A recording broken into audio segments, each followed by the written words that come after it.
Bradul siberian. Acest arbore se caracterizează printr-o scoarță maro, gri și netedă.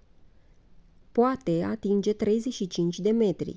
Crește în nordul Rusiei, în Siberia, în Mongolia sau Kazahstan și în nord-estul Chinei. Bradul siberian trăiește în pădurile mixte situate între 1900 și 2400 de metri altitudine.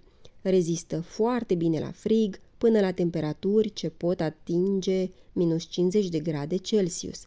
Crește greu și speranța sa de viață este în jur de 200 de ani. Este, în schimb, atacat cu ușurință de ciuperci.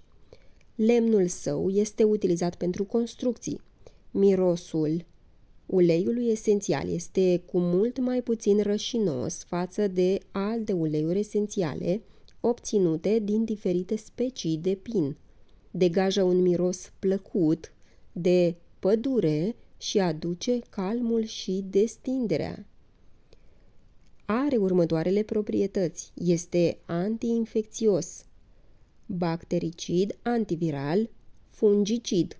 Este antalgic, antiinflamator, spasmolitic, calmant, relaxant și usucă secrețiile. Are următoarele indicații: infecții respiratorii, răceală sau guturai, în tuse productivă, în stres, în purificarea și parfumarea atmosferei. Poate să fie folosit pe cale cutanată diluată, în inhalație uscată, inhalație umedă și difuziune atmosferică.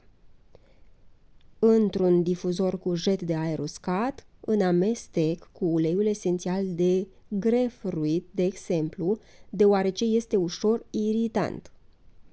Pentru mai multe informații, apasă pe butonul de subscribe.